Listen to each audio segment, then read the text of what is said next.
So, Josh, you just finished up a really interesting panel on infrastructure, electricity infrastructure, natural gas infrastructure. Yeah. And so I want to get into a little bit of some of those takeaways that are coming from the stage. But first, just tell us a little bit about what you're working on. What are the types of projects that you're working on in the electricity sector? Thank you, Noah. Kind of you to ask. So I'm currently working as a consultant. I primarily work with not-for-profit utilities, that is electric cooperatives and municipal electric utilities.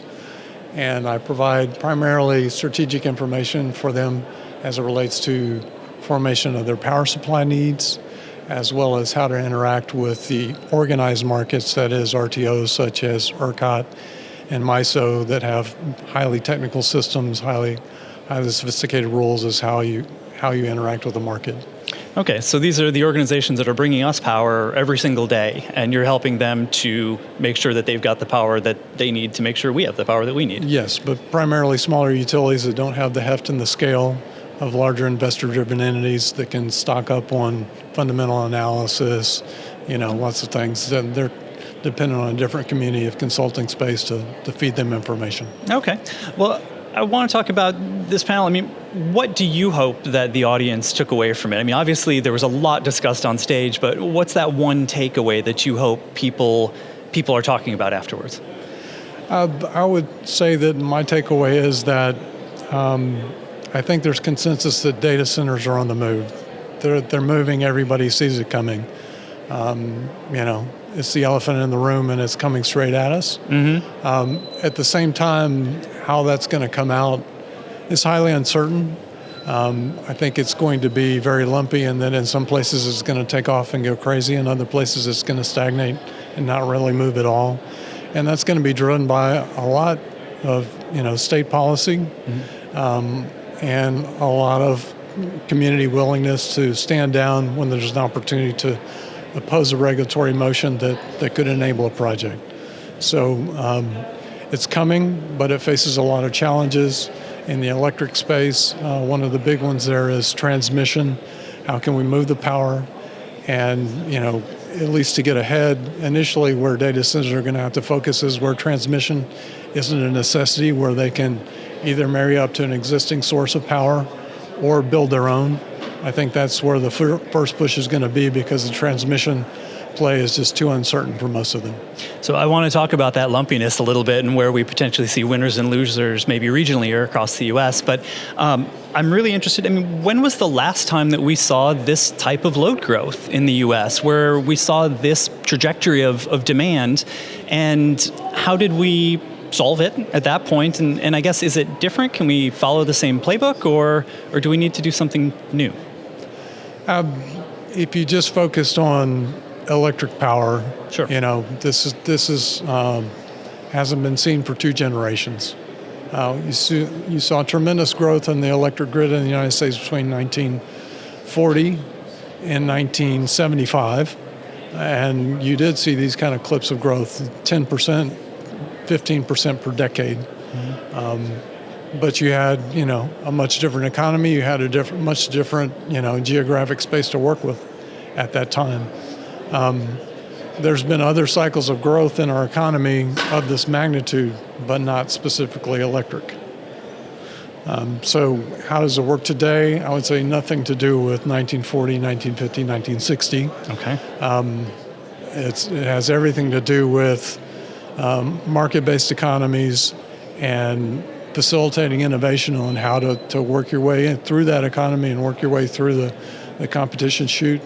I think this country is one of the biggest countries' biggest strengths in getting there is that we're willing to let competition take its toll, because it tends to drive innovation and success better than government intervention.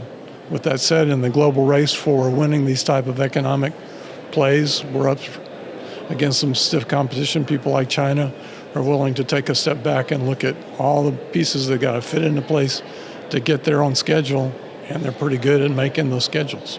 So we're going to have to pair some of that creative destruction of the market with perhaps some smart policy interventions where and when needed. But I want to come back to this. You had said, this growth might be lumpy, and there might be places where it runs quite quickly. There might be places where, maybe doesn't run at all. One of the things that you said that struck me was that you weren't actually worried about Texas in terms of making sure the interconnections that are needed are there to move supply to demand. I was somewhat surprised just because I think we've heard so much worry about everywhere having this ability. So tell me what's unique about Texas and ERCOT, and tell me how do some of these other areas, what do they need to do if they want to have that similar, I guess, success? Right. Well, let me just reframe something. Sure. I didn't say that I wasn't worried about ERCOT. What I said is that I wasn't worried about the transmission that had been approved getting built. Okay, and that's an important caveat. And $7 billion of transmission is a lot. It's gonna create a lot of opportunities. Places that Jason mentioned in our panel where an opportunity pops up and suddenly I can move 2,000 megawatts out of the space and people are going to jump on that. Mm-hmm. The other thing that Texas has going forward is that the permitting process is so light. I mean, is it bad? No, I think it works generally. It even protects the public interest, but it's doable. Mm-hmm. And so, well, gosh, I need to get a pipeline in here and I need to build a gas generator. Can I get that permitted in 2 years? In Texas, you can. Mm-hmm. Other places, not so much. Okay. And so one thing I was wondering is, as we're thinking about, again, kind of coming back to winners and losers if we have to frame it that way, but you had mentioned, the trade-offs between job creation and potentially keeping consumer rates low. Yes. And quite honestly, those seem like both things that we would like to have. How do we strike, I guess, that balance between development and also protecting consumers, as you said? Well, there are different ways to go about it. Okay. And, I think that you're going to see states that are forward-thinking are going to try and get ahead of it and say, we want the development, but we want the investors to front the cost. And I think the initial wave will successfully front the cost. The initial wave of, if people have aspirations for 250 gigawatts of data centers, perhaps 25 gigawatts of data centers will front the cost just to be first. But pretty quickly after that, then it becomes just a race of opportunities. Who's willing to put the bigger opportunity on the table?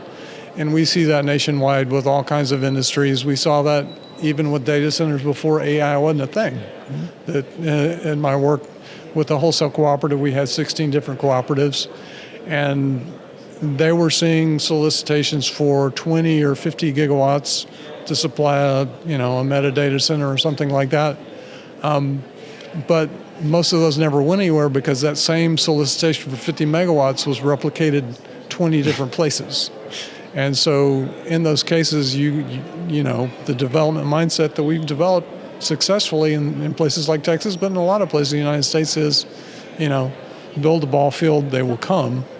And I think that beyond the first 25, the next 50 or 100 is going to be driven by those people that are willing to belly up and say, look, we're concerned about electric consumers, but take the long view here. 15 cents, 20 cents may feel like a lot today, but if we can hold that price steady for 20 years, it may be very cheap. Meanwhile, if we've created jobs and grown our tax base by 3 times, we've got nothing to worry about. Okay, so it's coming back to that kind of that big picture, and as you said, that long view. Yeah. So, Josh, thanks so much for joining us on the Debrief, and I hope to see you here next year. Thank you.